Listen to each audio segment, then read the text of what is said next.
당신의 흔적이 머무는 곳, 그리고 새롭게 켜지는 이야기. 지금 시작합니다. 안녕하십니까. 안녕하세요. 어색하네요, 상당히. 저희가 대면으로만 만나봤지 화면상으로는 만나본 적이 없어가지고 오늘은 좋아하는 누나 한 분을 모셨는데, 이분을 모시게 된 이유는 뭐였냐면, 이 컨텐츠를 처음에 기획을 할 때 생각을 하다가 실제로 우리 나이대에서 본인의 어떤 메인 잡이 있고, 그리고 서브로 뭐 SNS 활동이라든지 본인을 챙기기 위한 이런 활동들을 적극적으로 하시는 분인 것 같아서 되게 늘 저희가 떨어져 있어도 되게 관심 있게 지켜본 사람이었고, 또 이분이 초등학교 교사입니다. 누나가 초등학교 교육에 관련해서도 또 SNS에 다루는 게 또 제법 있으시고, 본인이 하시는 그 교육에 대해서 그런 것들을 조금 한번 나눠보고 싶어가지고 누나를 초대하게 됐습니다. 늦은 시간 인터뷰에 응해줘서 너무 감사하다는 말씀 다시 한번 좀 전합니다. 영광입니다. 제 채널은 조금 한번 보신 적이 있을까요? 이전에 컨셉 바뀌기 전에 사실 좀 보다가 안 봤는데 이번에 컨셉이 바뀌었다는 얘기를 듣고 첫 영상이 올라온 걸 좀 기다렸거든요.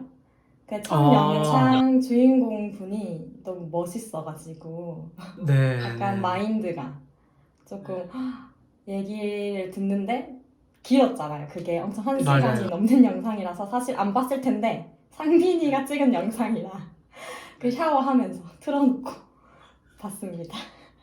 아, 혹시 그게 샤워하면서 들리던가요? 소리 최대 볼륨으로 하고 근데 내용이 너무 좋아서 기억도 나고, 무슨 책을 읽고 있었는데 맞아요. 책을 나도 읽어야겠다 생각이 들었었는데 기억이 안 나네요.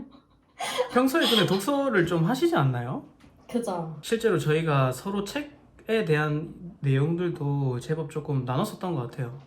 서로가 읽고 있는 책에 대해서 뭐 추천을 해주기도 했었고, 물론 좀 몇 년 전 이야기이지만 엄청 오래됐죠? 한 3, 4년 된 것 같아요. 더 됐어. 그때 상빈이를 조금 새롭게 보았다. 왜요? 이미지가 어때요? 생각이 조금 많고 깊다를 처음 알았던 것 같아요. 왜냐면 인상은 그렇지 않아 보여가지고. 근데 생각이 깊다. 생각이 깊은 친구다. 간략하게 누나 소개 한 번만 짧게 해주실 수 있을까요? 네, 안녕하세요. 저는 부산에서 초등학교 5학년 담임을 맡고 있는 이하은입니다. 선생님 지금 벌써 교사 생활이 연차가 좀 제법 쌓였죠? 네, 이제 약 5년 차. 벌써요? 근데 학교에서는 아직 조금 어린 편에 속합니다. 누나 처음 그 직장 딱 들어갔을 때 지켜봤던 것 같은데, 대학 졸업하고. 누나 요즘 근황은 좀 어때요? 지금 계약도 하셨고. 2학기가 시작되고 이제 추석 긴 연휴를 놀다 와서 맞네, 사실 한국이 연휴가 있었구나. 많이 긴장을 했었는데 아이들이 또 막 너무 풀어져 있을까 봐서. 근데 여전히 저희 반은 올해 너무 잘 만나가지고 행복하게 보내고 있습니다. 그러니까 본인이 이런 본업 모먼트의 누나가 너무 멋있었단 말이죠. 근데 정작 누나가 왜 교사가 되고 싶어 했는지에 대한 그런 부분은 좀 못 들어본 것 같아요. 네. 그래서 혹시 그 이야기를 한번 들어보고 싶은데 한번 나눠주실 수 있나요? 저는 초등학교 3학년 때부터 쭉 계속 교사가 되고 싶었어요. 그 중에서도 초등교사. 사실 사람이 살아오면서 자기에게 영향을 많이 미치거나 존경하는 사람을 닮고 싶잖아요. 근데 저는 어렸을 때 뭐 크게 아파본 적도 없고, 사실 학교집 하면서 지내면서 제일 저에게 영향을 많이 미쳤던 어른들이 선생님이었던 것 같아요. 그 선생님 중에서도 초등학교 5학년 때가 또 유난히 제 인생에 많은 도움도 되고 인상이 깊었던 해였는데, 5학년이 좋았던 기억이 계속 나도 이런 선생님이 돼야겠다. 그 어렸을 때 마음이 좀 구체화되면서 자연스럽게 나는 선생님이 돼야지 이렇게 됐던 것 같아요. 근데 뭐 구체적인 그 과정 속에서 초, 중, 고 선생님들이 사실 옛날에는 좀 존경받지 못할 선생님도 있다는 이런 말은 많이 나오잖아요. 근데 저는 감사하게도 다 너무 공부뿐만 아니라 약간 인생의 선배 같은 선생님들을 만났어가지고 너무 감사하네요. 그래서 교사 되고 나서도 연락을 먼저 드렸었어요. 제가 그 선생님들한테. 그 정도로 선생님을 좋아해서 선생님이 된 것 같다. 그것도 정말 큰 축복이네요. 우리가 사실 진짜 말씀하신 대로 살아가면서 삶에서 선생이라는 부분을 만남의 축복이 되게 중요한 것 같은데 누나는 그게 꾸준히 이어져 오고 그게 장시간 동안 그 꿈이 꿔졌다는 게 되게 조금 놀라운 것 같아요. 근데 어떻게 한 번도 그게 꺾여본 적이 없으셨나 보네요. 고2 때 잠깐 한눈 팔았었는데 네. 이제 그때 하도 주변에서 의사해라 얘기해서 그런데 일단 의사하라 했을 때 공부를 오래 하기 싫었어요. 어린 마음에. 근데 뭔가 치과 의사는 하면 괜찮지 않을까? 막연하게 수술이 없다. 그런 마음에 막 알아봤었는데 뒤늦게 이미 문과를 선택해가지고 그때 당시에는 이과가 아니면 아예 그런 거에 접수도 못해가지고 그냥 내 길이 확실히 교사인가 보다. 특별히 누나가 어쨌든 그 초등학교 때부터 꿔왔던 그 꿈이 있을 거 아니에요? 나를 조금 알아가게 되는 시간도 있었을 거고 뭐 달란트라고 해야 될까요? 아니면 나의 성향 뭐 이런 역량을 봤을 때 교사랑 조금 맞아 떨어졌었나 보네요. 맞아요. 어렸을 때 항상 좀 사람들을 좋아했고 그때 기초탄탄이라는 좀 학습 부진 학생들을 가르쳐야 하는 그런 게 있었는데 그때 담임 선생님이 저한테 맡기셨어요. 그 아이를.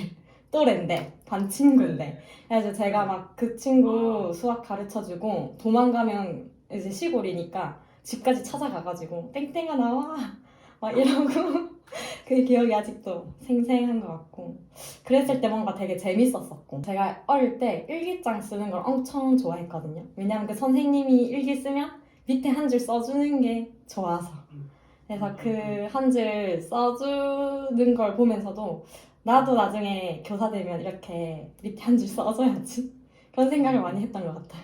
그럼 실제로 이제는 한 문장을 받는 거에 대한 재미가 있었다면은 이제 아이들에게 그 한 문장을 써주는 재미를 선사해주는 선생님이 되셨는데 그쵸. 어떻게 아이들이 좀 만족하나요, 누나의 코멘트에? 진짜 애들이 이제 일기장 받자마자 이렇게 착 펼쳐보면서 이렇게 비교를 하거든요. 내 거 일기 써줬을까 안 써줬을까. 그때 좀 긴장을 하고 내 생각보다 내가 어렸을 때 받은 일기장 코멘트는 되게 어른 같았는데 저는 제 스스로 아직 그런 어른이 되지 못했다고 생각을 하거든요. 그러니까 막 이렇게 멋있는 문장이 잘 떠오르지 않는 거예요.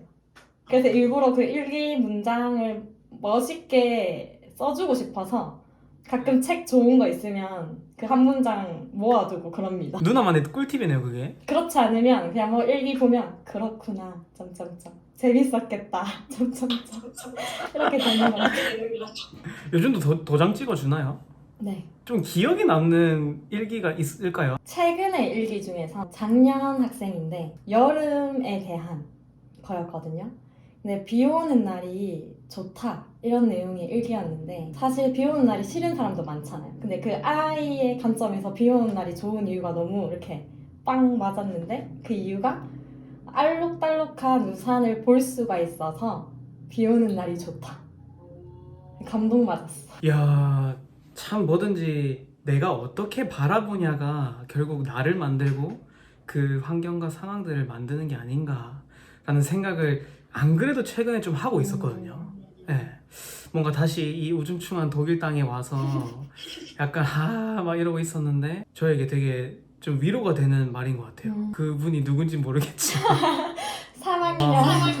근데 제가 갑자기 궁금한 게 사실 이제 요즘 보면은 저는 생각을 하는 게 제가 이제 초등학교를 다닐 때만 해도 지금과 비교했을 때 좀 많은 변화가 있다고 봐요. 여러 가지 측면에서. 근데 이상하게 일기는 안 변하는 것 같아요. 실제로 있어 보시니까 일기를 아이들에게 쓰게끔 하는 이유가 혹시 있을까요? 근데 사실 일기가 이제 안 쓰는 교실이 훨씬 많아졌어요. 왜냐하면 이제 사생활 침해라고 신고를 하면 좀 애매해지는 부분이 있거든요.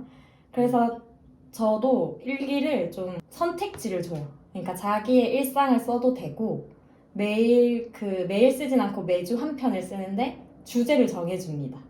일상이 아닌 거를 쓸 수 있게끔. 뭐 예를 들어 이제 그냥 일기를 쓰고 싶은 친구는 써도 되는데 좀 사생활 침해 받는 것 같다. 나는 내 일상 쓰기 싫다. 이러면은 뭐 가족에게 감사했던 일에 대해서 써라. 이런 식으로 주제를 매주 다르게. 그러면서 이제 글쓰기 능력도 늘고 마음이 깊어지게.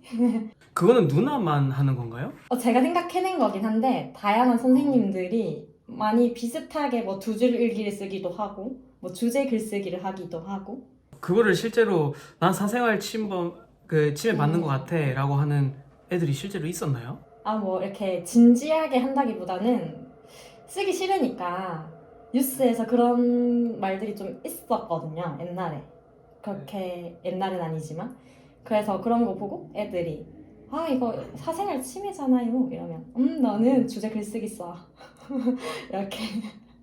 아하, 그렇게 좀 유연성 있게 가시는군요. 예전과 좀 초등학생들이 달라진 게 있다라면 좀 뭐가 있을까요? 많은 것 같지만 그 중에서 아이들이 노는 방법이 많이 달라지고 특히 유튜브로 인한 변화가 많다고 생각을 하는 것 같아요. 대다수 학생들이 여전히 쉬는 시간에는 뭐 폰이나 패드 쓸 수가 없으니까 옛날 아이들과 똑같이 경찰과 도둑하고 놀거든요. 근데 이제 집에 가서부터는 이제 애들이 학원 간다고 바쁘기도 하지만 그냥 휴대폰을 내내 가지고 노는 거예요.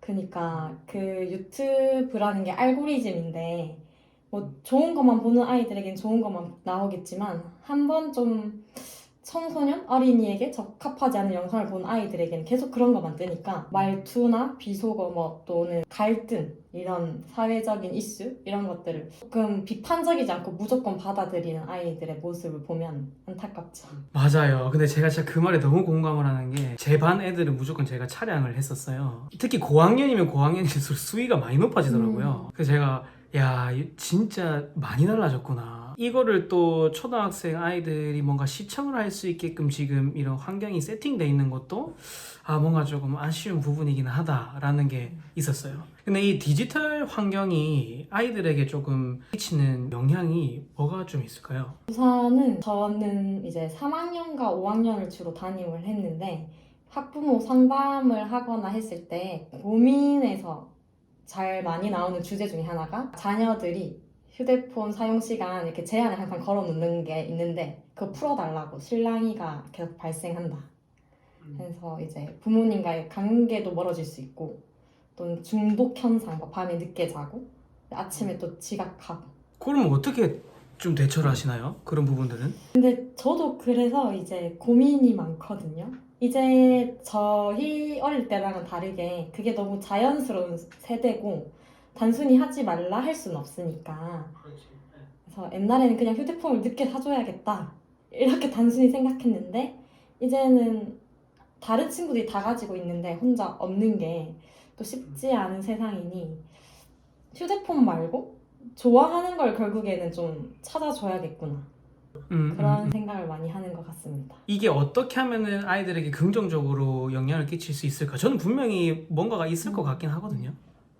근데 그런 것들이 되게 선생님들이 좀 고민을 하시는 편인가요? 그렇죠. 디지털 이제 매일 스마트폰 중독 조사 이런 것도 하고 하다 보면 아이들 대상으로? 이제 법적으로 4학년 때 무조건 실시하고 그게 아니더라도 그냥 매년 보통 실시를 하는데 걸리는 친구들이 있죠. 반에 꼭 친구들 있으면 다른 학생들이 또 잘하는 아이들이 있으니까 반에 보면 그러면 걔한테 먼저 저는 질문을 해요.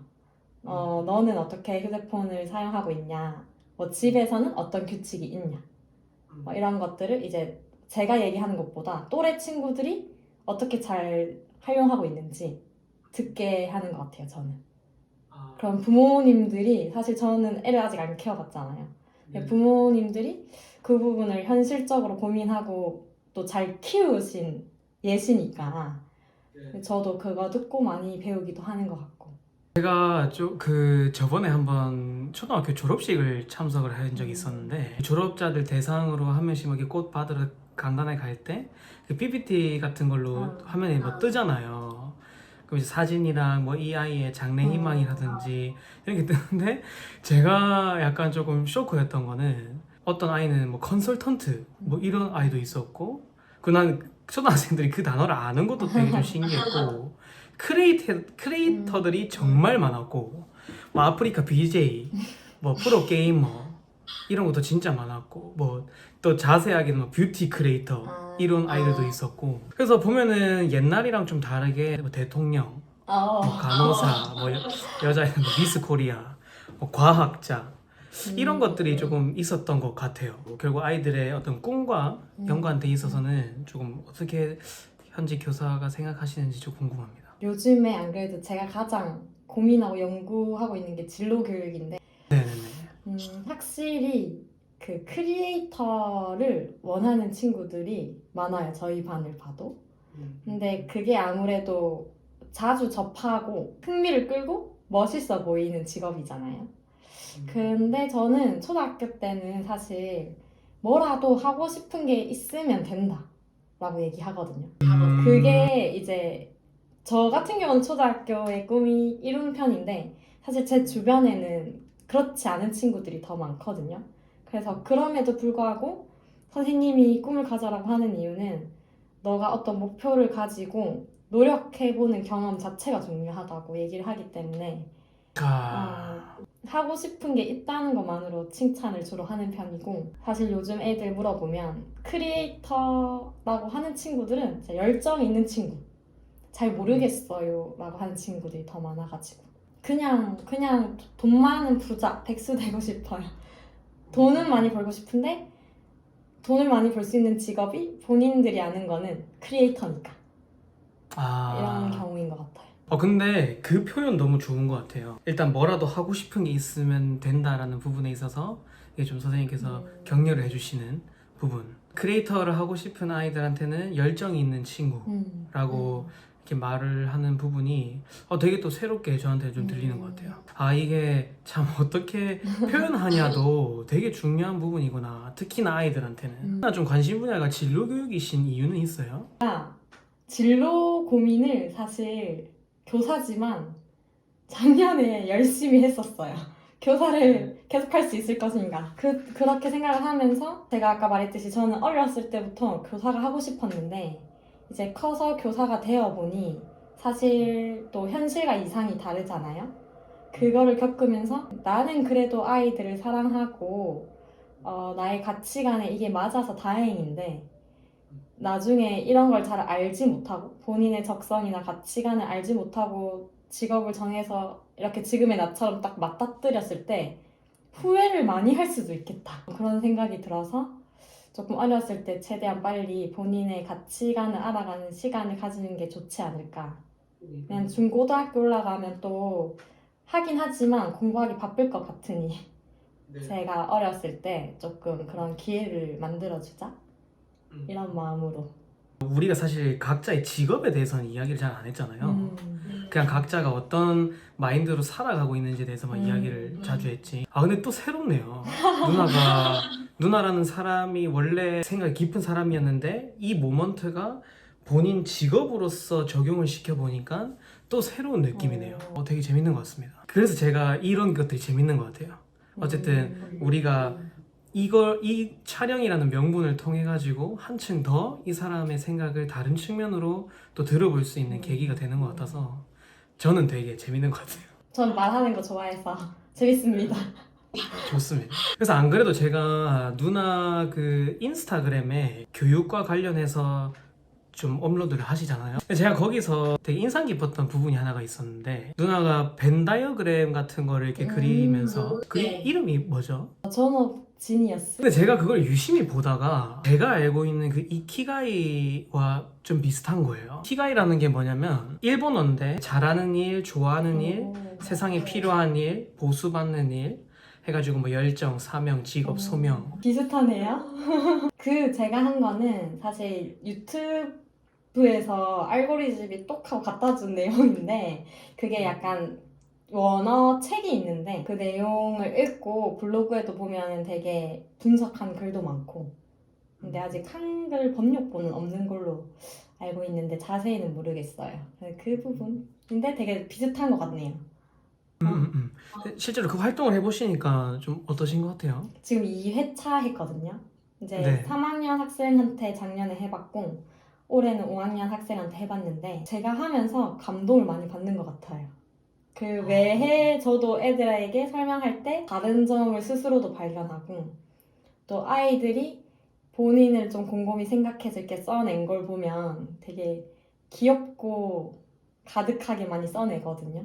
그런 모습 보면 또 기특하기도 하고. 그 생각보다 그 설명이 있어요. 열정에서 제가 좀 인상 깊었던 건데 보통 열정이라고 하면 애들이 뭐 다 하기 싫어요, 놀고 싶어요, 게임하고 싶어요 이렇게 얘기를 할 수 있는데 저는 이렇게 설명을 하거든요. 그 열정은 밤을 새면서까지 하고 싶고 할 수 있는 일이 열정이다 했을 때 제가 이제 예시를 들어줘야 애들이 쓰니까 예시를 들어준다고 제 얘기를 꺼내면서 이제 저도 이렇게 스스로 또 발견하고 뭐 선생님은 고양이 영상 보는 거야 이렇게 간단한 거부터 그럼 아이들이 다양하게 많이 생각해낼 때 뿌듯함을 느끼죠. 야, 근데 누나는 참 아이들을 위한 그런 걸 하면서 막상 또 아이들이 해주면 거기에 대한 감동들이 또 색다른 경험일 것 같아요. 생각보다 기준을 높게 잡지 않았음에도 불구하고 그걸 넘어갈 때 그러니까 그 기준치 넘어서 아이들이 뭔가를 해낼 때 좀 놀라기도 하고 그렇겠네요, 진짜. 그래서 제가 그 인스타 또 이렇게 보다가 굉장히 꽂힌 부분이 있어요. 궁금한 센텐스였는데 잘해야 하는 나보다 나답게 빛나는 나. 이 센텐스가 굉장히 저를 조금 와닿게 했습니다. 혹시 이 문장은 어떻게 쓰시게 된 건지? 근데 그 문장을 쓰면서 사실 다 써놓고 상민이를 생각하긴 했어요. 이거 뭔가 걔가 마음에 들어 할 것 같은 문장이다. 진짜 시간이 지날수록 뭔가 잘해야 한다라는 그 부담감이 되게 좀 많이 쪼는 것 같아요, 저를. 그러다 보니까 그 압박감 속에서 결국엔 나답게 빛나지를 못하는 거죠. 그래서 이 문장이 가장 인상 깊게 남아서 제가 여기 메모장에다가 겁나 이렇게 밑줄을 그어놨죠. 저도 이제 교사하다 보면 옛날에는 SNS가 발달하지 않았으니까 그냥 동료 교사, 그러니까 옆반 선생님, 같은 학교 선생님 또는 친구 이렇게만 눈에 보이는데 이제는 너무 SNS가 발달하니까 브랜딩이라고 하잖아요. 그러니까 교사 선생님들께서도 브랜딩을 해서 뛰어난 선생님들이 너무 많이 계신 거예요. 그게 내 눈에도 너무 많이 보이고 그것 덕분에 이제 보고 배우기도 하지만 가끔 또 주눅 들 때가 있는 것 같아요. 그래가지고 좀 교사는 이미 직업은 완성되었지만 앞으로 만약에 교사를 계속 한다면 내가 또 뭘 더 배워야 할까? 이런 생각에 부담감도 있고 했는데 일단 그런 생각에 결론이 그렇게 났던 것 같기도 하고. 누나는 이런 프로그램을 짤 때나 뭐 이런 활동들을 할 때 주로 영감을 얻어오시는 곳이 있나요? 많죠. 크게는 세 가지. 첫 번째는 이제 제가 아까 말씀드렸듯이 대단하신 선생님들이 많아요. SNS에. 그런 선생님들을 제가 항상 구독이든 팔로우든 해서 뭔가 활동을 하는 걸 보고 이 활동 좋겠다 하고 따라하는 경우도 있고 두 번째는 이제 책 읽으면서 그게 꼭 교육 서적이 아니더라도 책을 읽으면서 이런 생각 애들이랑 한번 해보고 싶다 할 때 조금 재구성을 해서 하는 편이고 마지막 세 번째는 이제 제가 어렸을 때 했던 거를 경험을 되짚어서 하기도 합니다. 선생님이란 직업이 대단한 직업인 줄 알았지만 정말 생각보다 또 많은 창의력을 요하는 직업이겠네요. 그리고 교사 스스로가 뭔가 자기 객관화가 스스로 되어 있지 않으면은 더더욱 더 힘들 만한 직업이겠네요, 이거는. 안 그러면 전달이 안 될 테니까 아이들에게. 분명히 또 이런 긍정적인 부분들이 있겠지만 또 교사로서 그런 현장에 대한 고민들이 분명히 있을 거라고 생각을 합니다. 교사로서 느끼는 가장 큰 부담이 있나요? 부담은 부정적인 부분을 얘기하자면 가장 큰 거는 뭐 뉴스에서도 많이 얘기하지만 뭔가 악성 민원, 그냥 민원은 괜찮은데 악성 민원이 들어왔을 때 교사 개인이 결국 부담을 해야 되는 그런 구조들이 많은 교사를 좌절시키고 저 또한 이게 교육의 길이지 내가 교사의 길을 걷지 말까? 라고 생각하게 하는 그런 거 있는 것 같습니다. 그리고 또 제가 그런 부분들을 한번 들었던 것 같아요. 제가 학교 다녔을 때만 해도 되게 선생님, 학교 선생님이 약간 짱이었다면 요즘은 학원 선생님을 더 뭔가 이렇게 좀 리스펙하는 부분들이 있더라고요. 그렇죠. 그런 부분들에 있어서는 좀 어떻게 생각하시는지. 많이 얘기하거든요. 그런 주제에 대해서 주변 사람들과 많이 얘기하는데 사실 학력에 있어서는 교사도 그렇게 저 또래 친구들은 높고 그 학원 선생님과 비교했을 때 절대 지지 않는데 결국에 이제 성적을 올릴 때 학원 선생님, 학원에 가는 것이 더 효과적이다. 이게 인식이 돼버린 거잖아요. 근데 결과적으로는 또 어떻게 보면 맞거든요. 이게 학교에서는 그렇게 단기적으로 올리기가 힘든 부분을 인정하기 때문에 그럼에도 불구하고 좀 억울한 부분이 있죠. 학교는 돈을 안 내고 학원은 돈을 내기 때문에 그게 아이들에게 인식 또 학부모님에게 인식에 있어서 좀 차이점을 주는 것 같기도 하고요. 그래도 항상 아이들에게는 얘기를 하죠. 너네 인생의 대략 반 정도를 학교에서 보내는데 이 시간을 그냥 시간 때우기로 보내면 너는 인생을 시간 때우는 거다. 그냥 그렇게 얘기를 하지만 어쩔 순 없다. 근데 그거는 사실 학교 선생님을 학원에 또 모셔가면 그만큼 더 잘할 거라는 또 자신감이 있기도 합니다. 그냥 좀 뭐랄까 손을 댈 수 있는 분야가 다르달까. 각자의 역할이 있는 것 같아요.